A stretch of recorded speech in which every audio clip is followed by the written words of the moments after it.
You know this one. The clever king.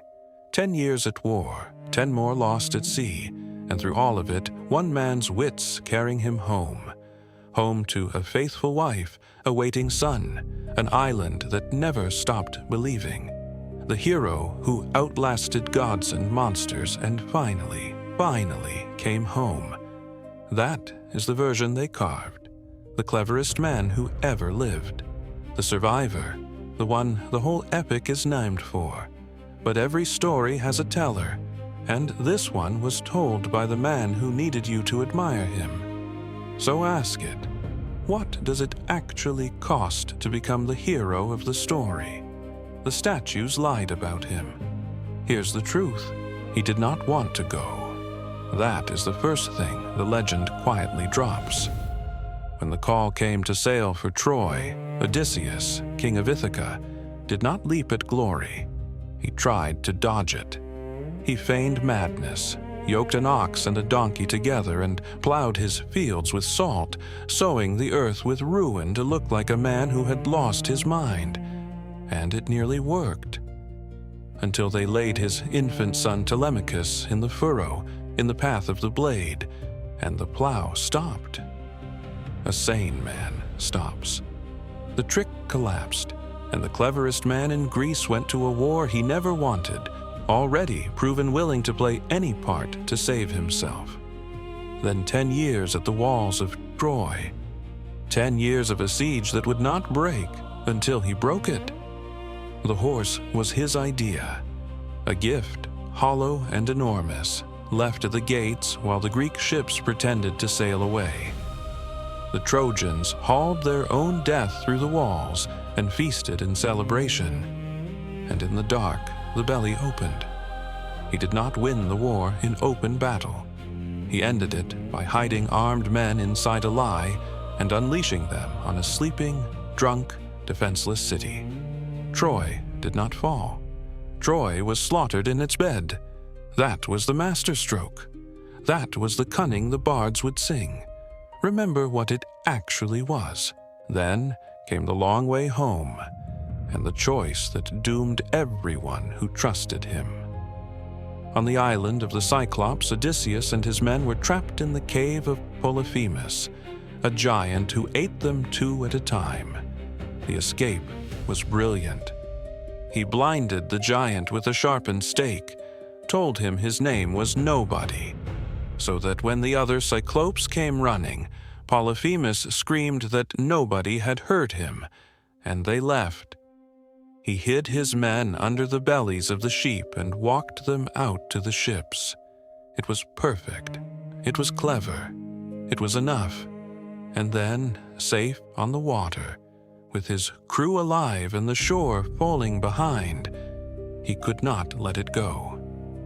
He stood at the rail and shouted his real name across the waves, so the blind giant would know exactly who had beaten him. He needed the credit. And the giant, son of Poseidon, lifted his ruined face and prayed to his father for a curse.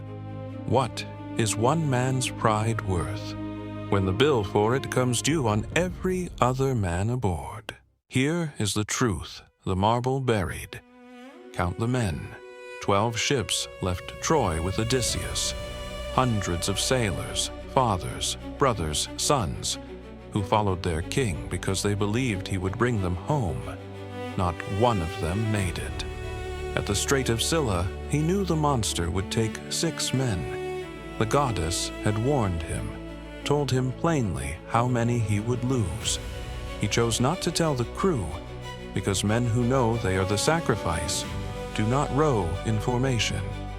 So he kept the secret and watched 6 of them snatched screaming from the deck, hands reaching down for him as they were lifted into the dark, and he called it the price of passage. And it never stopped. The sirens, where he had himself lashed to the mast so he alone could hear the song, while his men rode deaf and blind past it for him. The cattle of the sun, the whirlpool that swallowed a ship whole. 7 idle years in the bed of the nymph Calypso, comfortable and fed. while the men he had already lost stayed lost, and the ones still waiting at home gave him up for dead. One by one, the ships went down. One by one, the names ended, and no one sang those. And when Odysseus finally washed up on the shore of Ithaca, he came home alone. Every man who trusted him was dead. The epic we celebrate, the great homecoming, is the testimony of the sole survivor, the only one left to tell it, and the only one who decided how it would be told. He did not lie about being clever. He lied about the cost. He buried it at sea with the men who could have argued. And the homecoming itself, it was not a reunion. It was a reckoning. 20 years gone, Odysseus came back in disguise to a hall full of suitors, men who had camped in his home, eaten his herds, pressed his wife to remarry.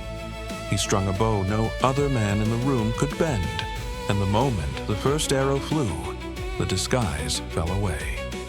What followed was not a duel. It was an execution. He barred the doors, trapped them inside, and with his son beside him cut down all of them.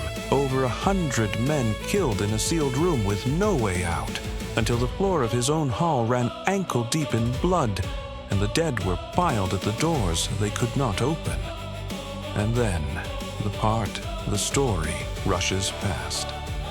There were 12 serving women in that house, slaves who over those long years had been forced into the suitors' beds.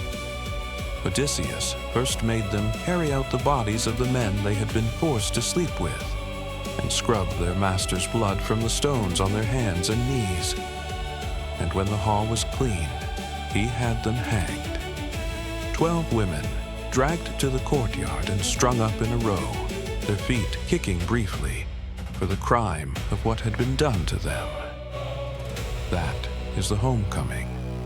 That is the happy ending the marble promised. He spent 20 years clawing his way back to a home, and the first thing he did inside it was fill it with the dead. So, what does it cost to become the hero of the story?